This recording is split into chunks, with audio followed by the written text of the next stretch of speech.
And welcome back. Joining us now in another CNBC exclusive to share his thoughts on the international financial system, what's right, what needs to change, Sir Evelyn D. Rothschild.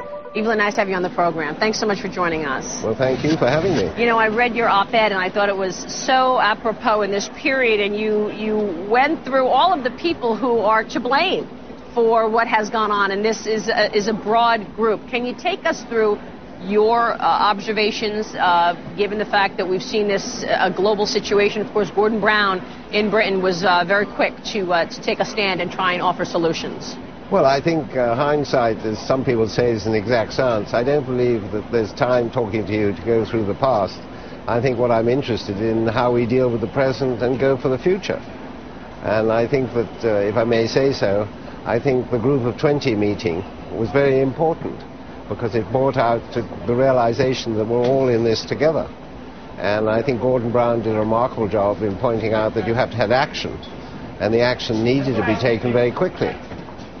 But, you know, politicians will debate, and they will debate, but I think that we have some very important principles if capitalism is going to continue for the benefit of all. A lot of people are worried that, in fact, capitalism right now is being threatened. You've got the government in the United States owning 80% of AIG, owning Freddie and Fannie, in nationalizing those companies, and, of course, investing, taking stakes in the major banks. Is this something that you're concerned with?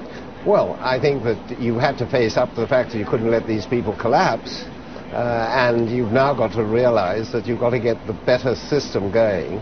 And here is one of my main thrusts, and I think regulation is important. What has happened in the past is that you haven't had the regulation supervised. You know, it's very easy to have regulation, but you've got to have the supervisors. Two things. One, they have to know what they're supervising and understand what they're supervising, and they have to have the chance to have action when they decide that so-and-so or an institution isn't behaving correctly.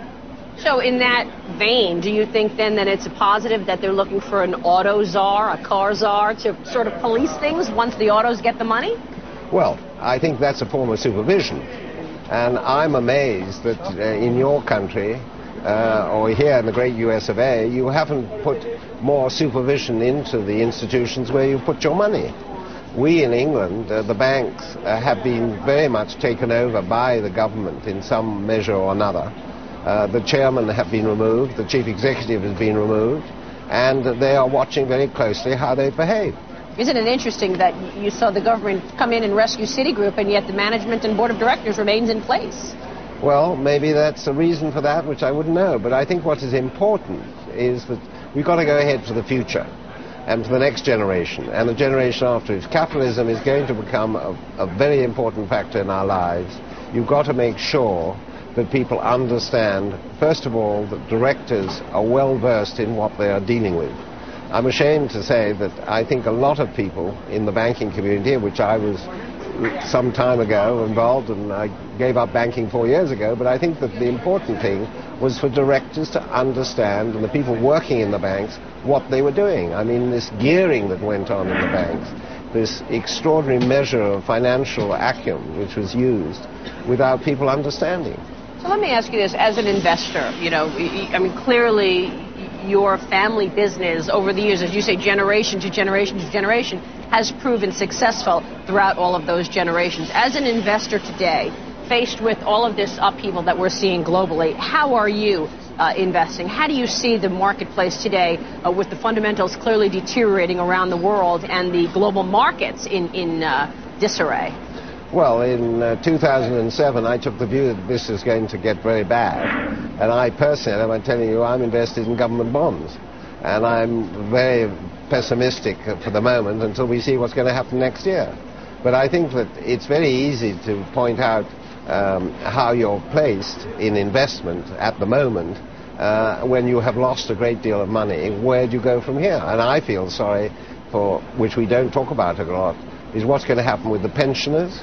Especially in my country, they're in trouble. I believe they're in trouble here. You have a name for the pensions. And we have to face up to the fact that there are a lot of people who have lost all their savings and who are going to be faced with a terrible problem of feeding their family, dealing with the problems of day-to-day living. And I think that is where the problem is going to be the greatest. You're talking about pensions as well as 401k plans. I think that's what you were referring to. And some companies now are deciding they don't want to match the 401k money anymore for individuals, making it that tougher. So what signs, as an investor who actually saw something negative happening a year ago and really did, save your own personal money and certainly the family, what are you going to look at, red flags that give you a sense that perhaps we've gotten through the worst? Well, we happen to know whether we've gotten through the worst, as you put it. I think what one's got to look at is you've got to look at very sound investments. And you've got to look at companies and organizations that have really not done some of the stupidities that have been done in the past. And you've got to really understand the management. I think you go back to basics. One was brought up to believe that one didn't have huge overdrafts, that banks were not geared at 70, 80, 90 times, which some of them were, and that in the case of investment, you look at things that are worth investing in.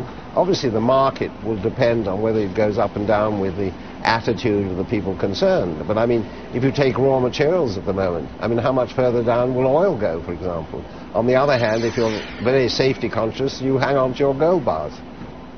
And, of course, with oil having dropped the way it has, you're seeing those oil-rich nations who were, frankly, the money players around the world, whether it's the Russians or the Middle Easterners, buying everything from real estate to yachts and cars. They have been quieted quite a bit. What can you tell us about the environment in the UK, the environment around the world, really? You're traveling all over the world in terms of the economic fundamentals today relative to the United States. Well, I think it's very difficult to say it around the world. I mean, each country has its own problems. There are those countries that were very hit by inflation and have had to control it. Those countries which have problems with the workforce. And so you've got to look at each one. In the UK, where unfortunately at the moment we're getting more people going out of work, unemployment is increasing. We're going to have to find ways of helping those that are less well off. We have the housing problem like yourself, but it's not, obviously we're a smaller economy, and it's going to have to be very difficult to convince people to reinvest because money is going to be short. So small businesses, which is the key.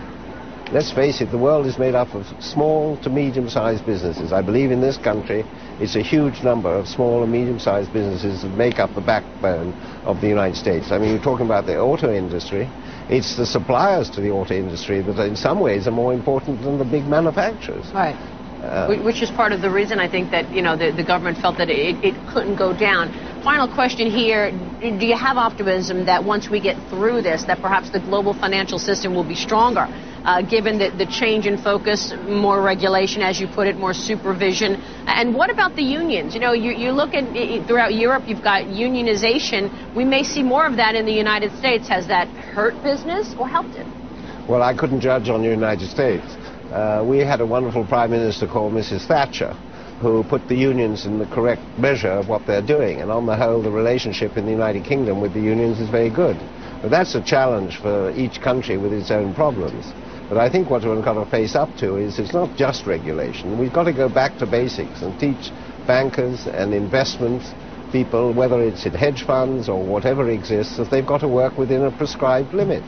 They can't just do what they want. What we've had for the last 10 to 15 years is unlimited attitude. We can make money, we can do anything we like, we just have tons of time to do what we want without regarding the regulation or regarding the basics of how you run your business. Evelyn, good to have you on the program. Thanks so much. Thank you. We so appreciate it. Sir Evelyn Rothschild, Evelyn D. Rothschild joining us here at the NYC while you're traveling throughout the U.S. Thank you.